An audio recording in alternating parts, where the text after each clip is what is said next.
Many horror movies scare people a lot, but it's even scarier when the horror story actually happened.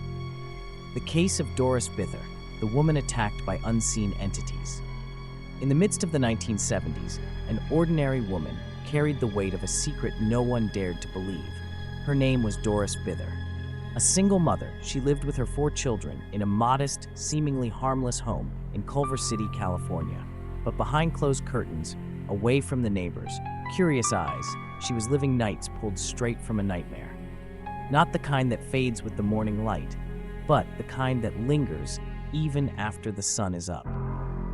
It all began with whispers, faint voices echoing through empty rooms, calling her name when she was alone, objects shifting on their own, doors opening and closing without cause, lights flickering as if the house itself was trying to speak. But that was only the beginning. The true horror began when Doris claimed she was being physically attacked by something no one could see.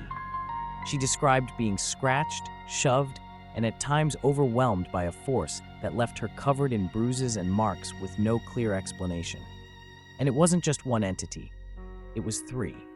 3 unseen male presences that appeared during the night and vanished by morning, leaving behind a trail of fear and confusion. Dismissed and doubted by many, Doris reached out for help outside the usual channels. That's when she contacted 2 UCLA researchers, Barry Taff and Carrie Gaynor. Intrigued, they decided to investigate the case themselves.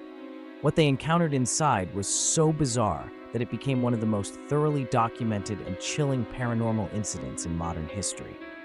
The moment they stepped in, they reported feeling an overwhelming pressure, like the air itself was too thick to breathe. And then the event started.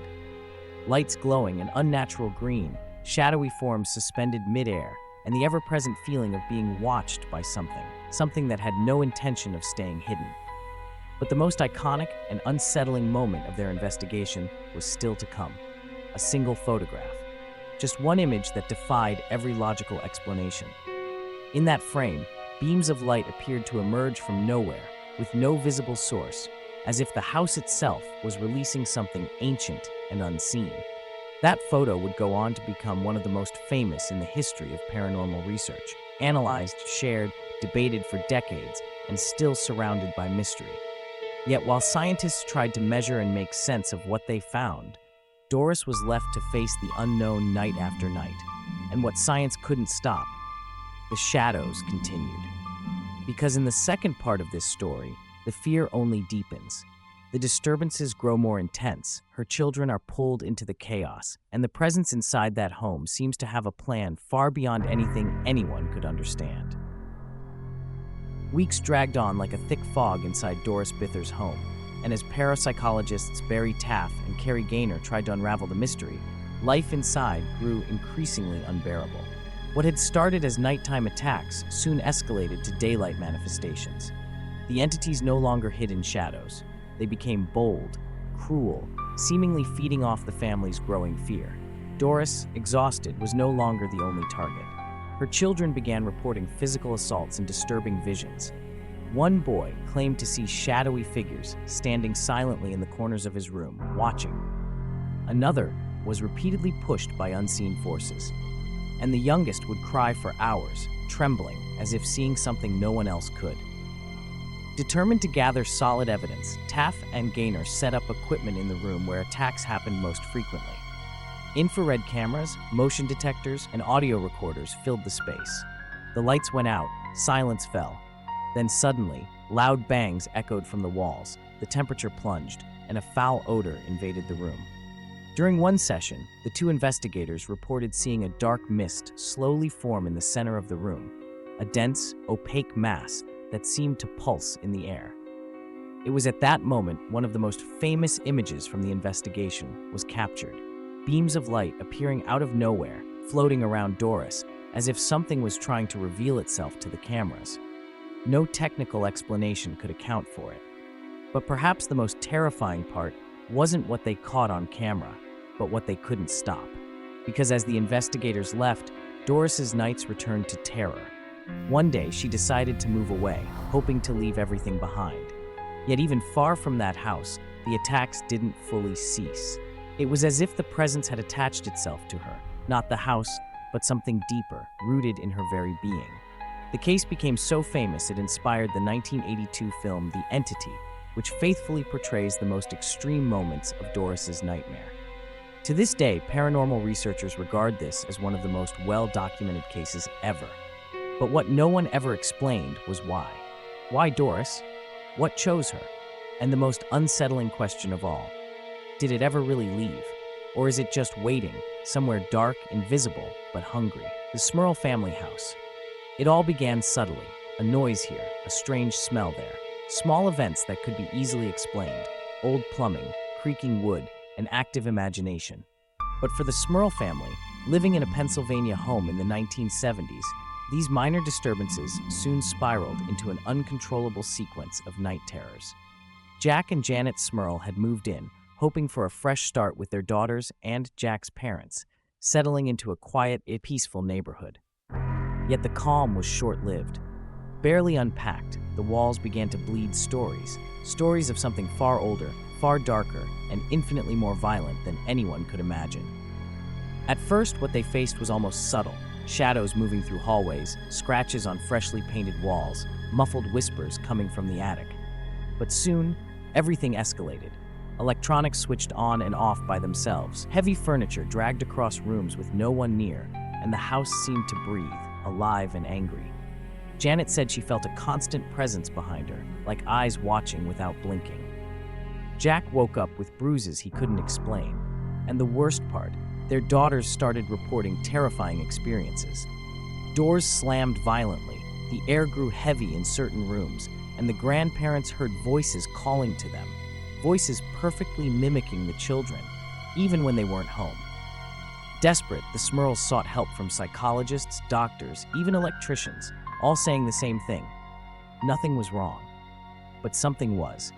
Something wanted them to believe they were losing their minds, something that fed on doubt, fear, and distrust. With nowhere else to turn, they contacted the most famous paranormal investigators in the United States, Ed and Lorraine Warren. The couple, known for the Annabelle doll and the Amityville haunting, listened to the family's accounts and went to the house. The moment they stepped inside, Lorraine, a sensitive medium, immediately sensed a demonic presence, something that didn't just want to scare, but to destroy. The investigation had only just begun, and what the Warrens would uncover in the Smurl house was unlike anything they had faced before. Because in this story, evil didn't hide.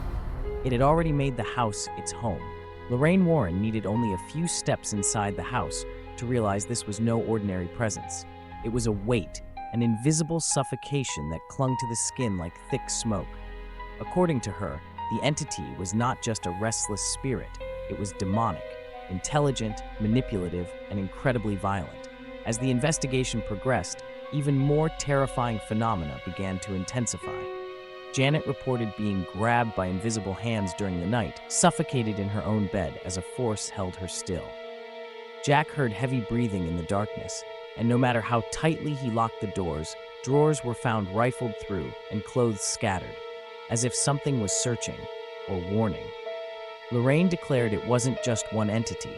There were four, three human spirits trapped by some old trauma, and a demonic presence controlling them like puppets. Despite prayers, blessings, and rituals performed by priests, nothing seemed to drive out the evil. In one of the most disturbing moments, while Lorraine and Ed conducted a seance, the entire house shook. A foul stench of decay filled the halls, and one of the daughters fainted after screaming that she had seen a deformed man floating on the ceiling.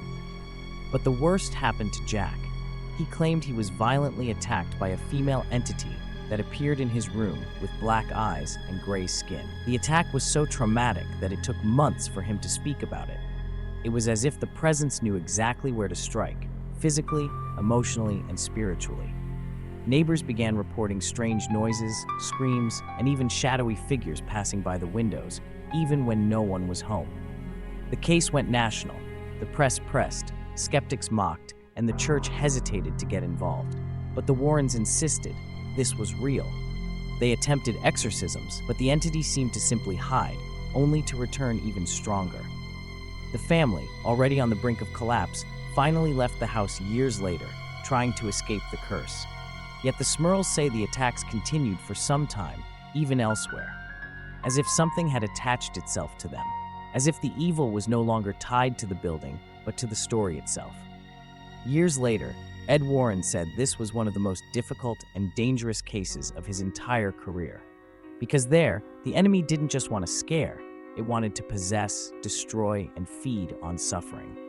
And perhaps somewhere in a dark corner of Pennsylvania, that house still waits for someone to turn on the light, to begin it all again.